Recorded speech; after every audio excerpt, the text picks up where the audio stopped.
President of the Republic of Azerbaijan, Mr. İlham Əliyev.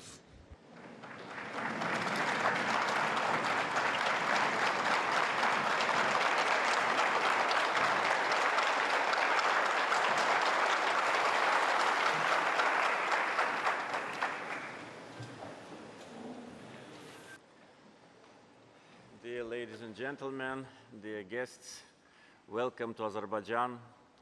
I'm very glad to see you all. I hope you will have a pleasant stay in our city. Today, I think, an important event in the history of non-aligned movement. Here in Baku, we create a NAM parliamentary network. I'm very grateful to NAM member states for supporting this initiative of Azerbaijan, which is another step to strengthen our solidarity and mutual support. As a former member of Parliament of Azerbaijan for 8 years, as a former colleague of yours, I know very well how important is parliamentary diplomacy and interparliamentary relations. And I'm sure that our parliamentary network not only will contribute to solidarity between our countries, but also will establish close working relations with different parliamentary organizations of the world. Non-aligned movement is the second after United Nations biggest international institution. And of course, we all want that our voice is heard on global scale. Parliamentary network is not the only initiative which we put forward and got your support. Another important initiative is a youth network. And next month here in Baku, again, we will have another important event, a youth summit of NAM. So these are steps towards institutional development of NAM.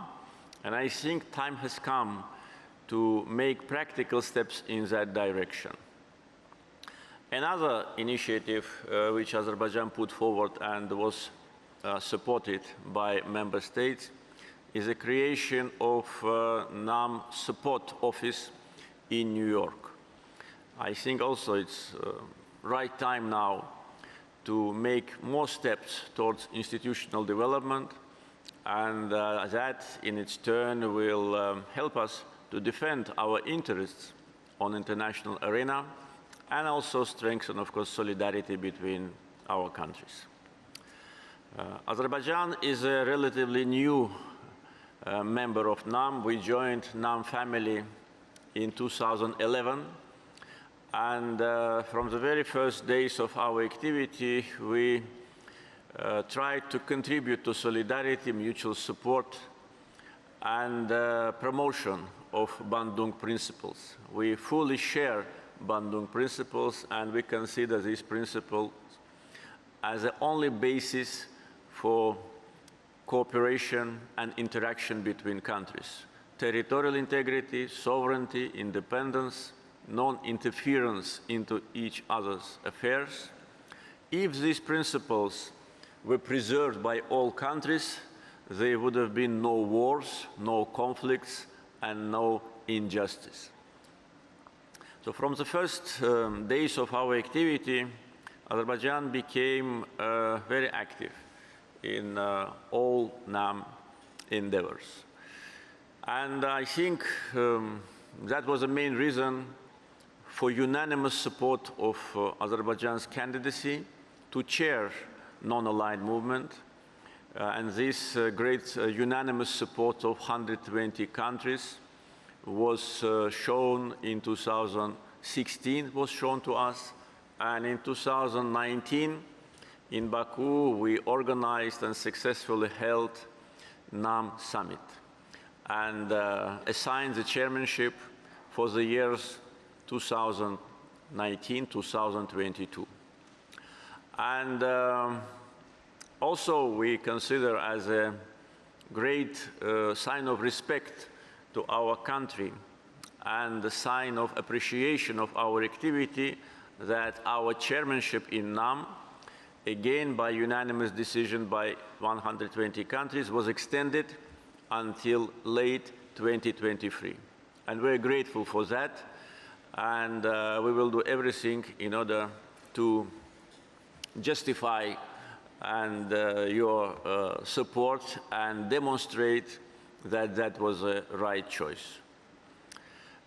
Our chairmanship in NAM coincided with COVID-19, and Azerbaijan was one of the countries which actively played a role on the international arena in combating this disease.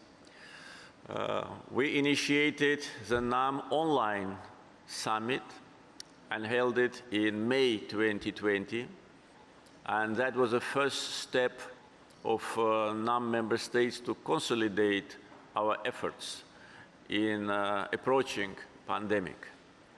As a result of that, we launched an initiative which was supported by member states to convene a special session of General Assembly in response to COVID-19, which was successfully held in December 2020. And our efforts also were aimed not only to strengthen solidarity and provide support, but also were very helpful to World Health Organization, which started to use our database with respect to support to countries and with respect to humanitarian and medical assistance. So the database which we created in member states was and is very useful in treating this pandemic and any other disease which may occur in the future. We provided financial support and humanitarian support to more than 80 countries.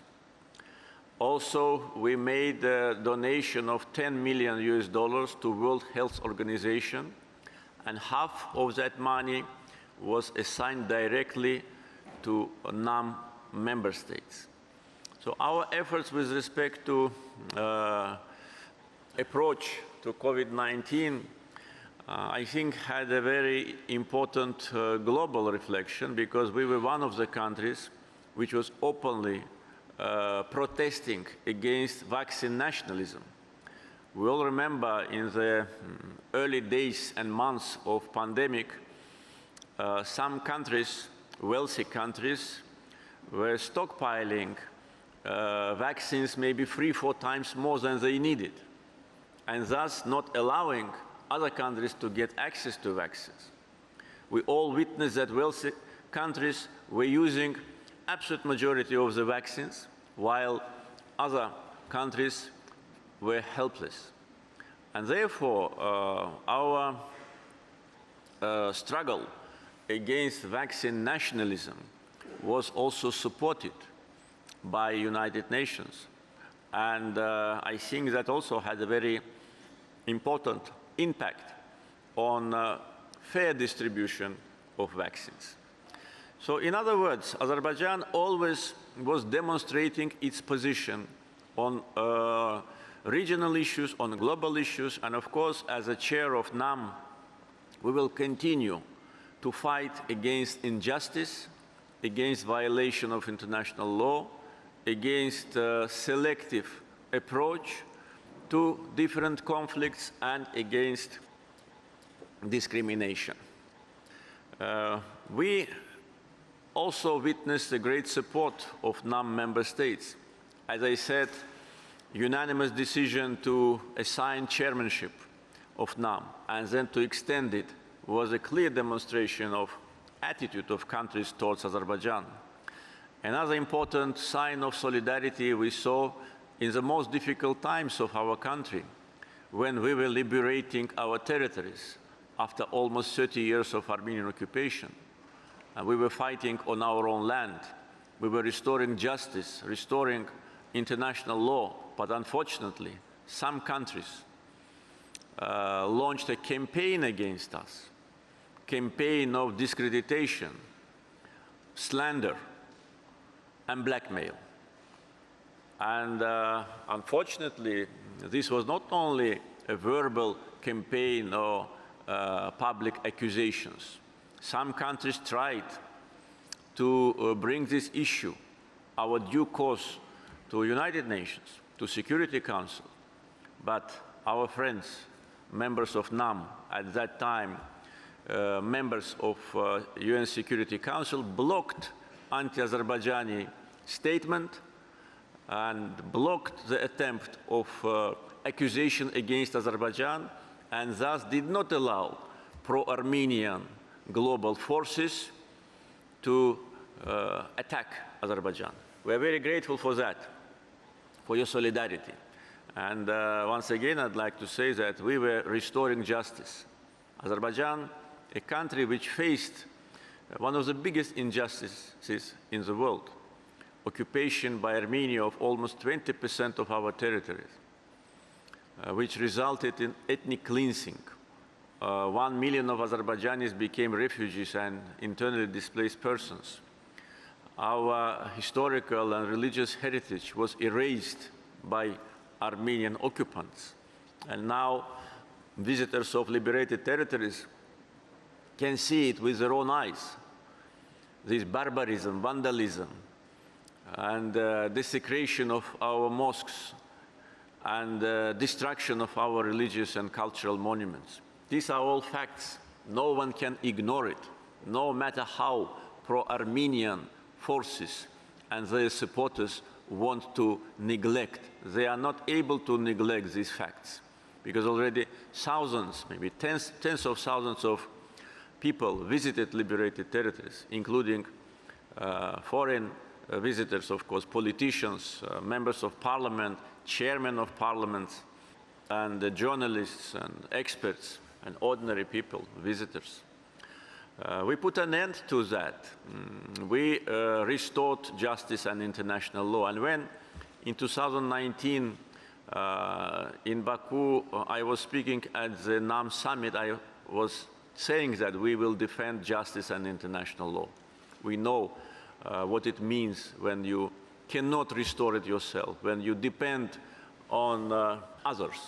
But we were waiting for many years, for almost 30 years. We were waiting for international community to help to resolve this injustice and put an end to occupation. For that purpose, OSCE created Minsk Group in 1992, which was supposed to find a solution to this conflict. In other words, to put an end to occupation.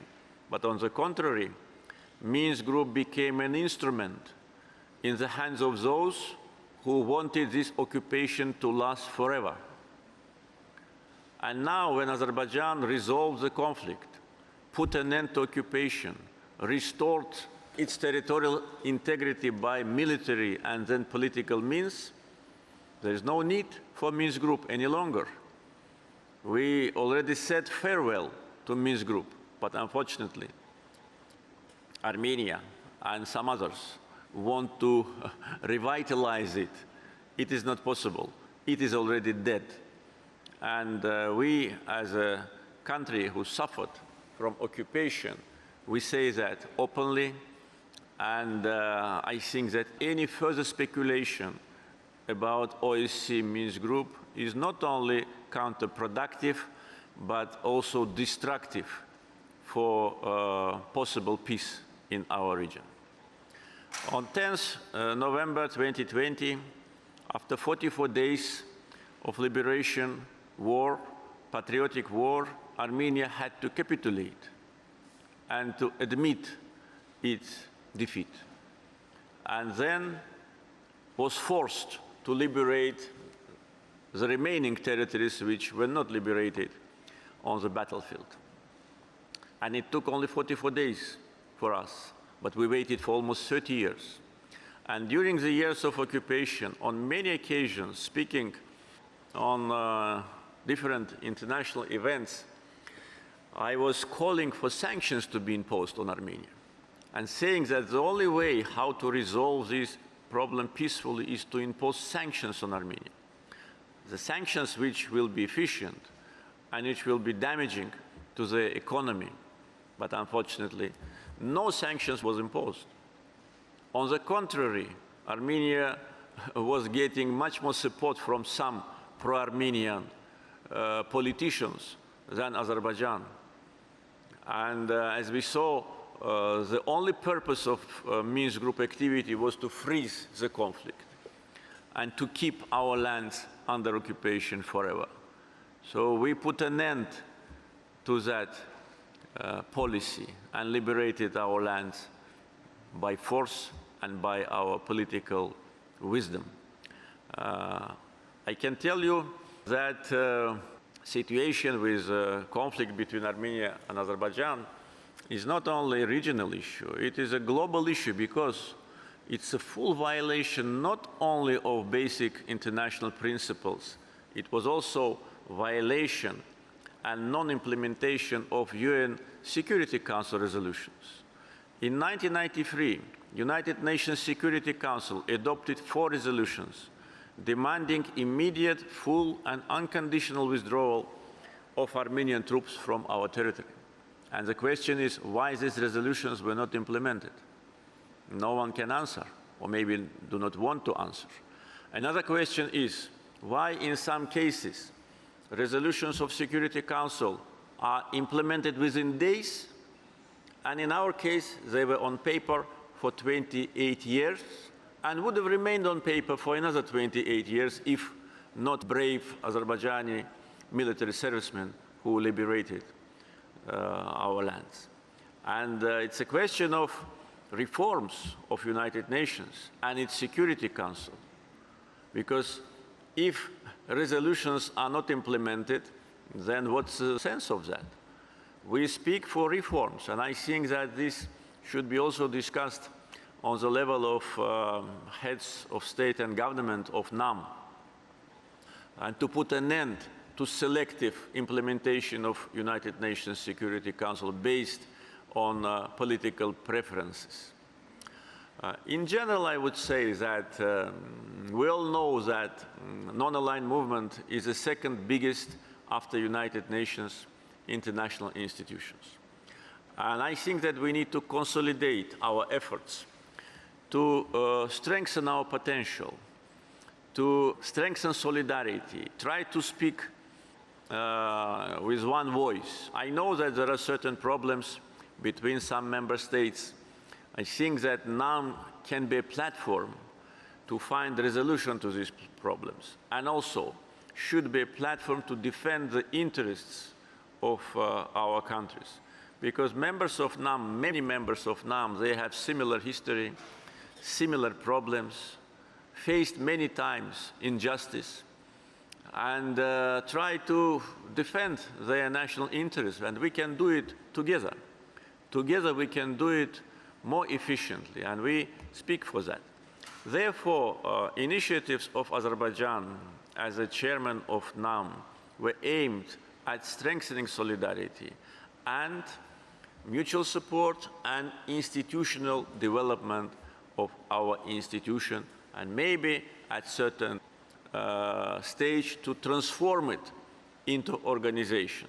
I know that throughout the history of NAM, there have been discussions about that. So I suggest maybe to restart these discussions. It's high time, because today when we see global polarization in the world, we see wars, conflicts, unpredictable situation, food crisis, energy crisis, humanitarian crisis. I think NAM can be a platform of countries which can not only defend their interests, support each other, but also play more active role on international arena. We in Azerbaijan would like to see it, and I hope that our distinguished guests, representatives of parliaments of NAM member states, will contribute to that. And of course, I will continue my consultations with heads of states and governments of NAM. Once again, dear friends, I'd like to thank you for being with us. We will try to do everything to show traditional Azerbaijani hospitality to you. I hope that the conference will be not only very productive, but also be a good chance for interaction, to establishing closer contacts. And as a result, we will see the progress in solidarity, in mutual support, and in strengthening of our institutions. Thank you very much.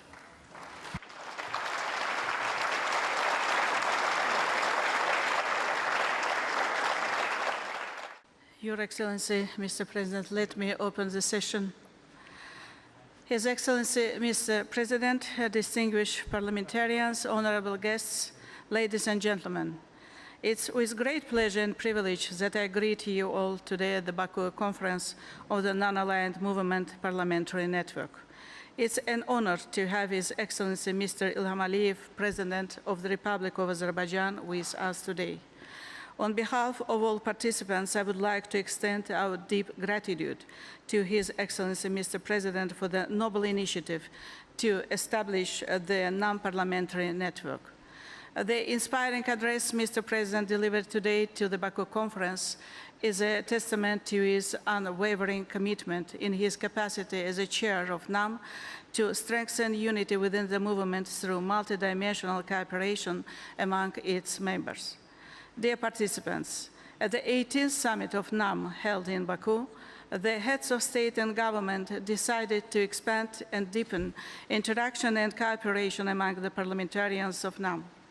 Last November in Madrid, in accordance with the initiative of the President of the Republic of Azerbaijan, we inaugurated the parliamentary network of the non-aligned movement on the sidelines of the 143rd Assembly of the Parliamentary Union. Today, the parliaments of more than 49 states and 8 international parliamentary organizations are represented at the Baku conference. We consider it as a clear manifestation of the importance given to the parliamentary cooperation by the member states. The conference also raises our hopes and confidence in relation to the network's future active engagement in global parliamentary diplomacy. Dear participants, the Baku conference will be a truly remarkable event. We are going to adopt during its proceedings the statute on working modalities of the non-parliamentary network, as well as the network's official logo and flag. We are also going to elect the chairperson and vice chairpersons of the network for the coming 3 years. Another remarkable feature of the Baku conference is the fact that is purposefully initiated by the Azerbaijani side. It coincides with the 30th of June, the International Day of Parliamentarism. And taking this opportunity, dear friends, I congratulate each and every one of you on this solemn occasion. I also express my confidence that the non-parliamentary network, through its activities, will contribute to the development of inter-parliamentary cooperation on a global scale.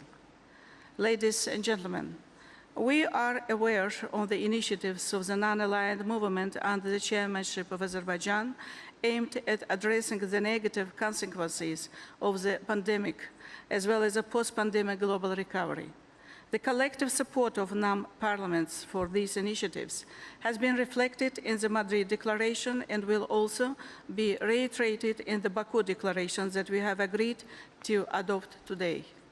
Daha sonra Milli Məclisin sədri Sahibə Qafarova bildirdi ki, davam edən pandemiya, silahlı münaqişələr, iqlim dəyişikliyi və bir çox başqa çağırışları nəzərə alaraq bugün dünyamız elə bir nəhəng transformasiya dövrünü yaşayır ki, qlobal təhlükəsizlik və inkişaf strukturu çox güclü və çox ciddi dəyişikliklərə məruz qalır. Sülh, təhlükəsizlik və dayanıqlı inkişafın qorunub saxlanılmasında Qoşulmama hərəkatının təməl ideyalarının və rolunun davamlı əhəmiyyəti bir daha vurğulandı. Parlament diplomatiyasından danışan Sahibə Qafarova, hazırki beynəlxalq mürəkkəbliklər kontekstində çoxtərəflik və beynəlxalq əməkdaşlığın indi hər zamankindən daha vacib olduğu bir vaxtda bu diplomatiyanın böyük əhəmiyyət kəsb etdiyini dedi. Qoşulmama hərəkatı parlament şəbəkəsinin üzv ölkələrin əhalisi arasında hərəkatın dəyərlərinin inkişafı ilə bağlı məlumatlığın artırılmasına kömək edəcəyinə, həmçinin üzv ölkələri narahat edən məsələlərlə məşğul olmağa parlamentarları kömək göstərəcəyinə əminlik ifadə olundu. Vurğulandı ki, ki, Azərbaycan tərəfi Qoşulmama Hərəkatı parlament şəbəkəsinin bütün üzv dövlətlərin maraqlarına uyğun qurulmasını təmin etmək üçün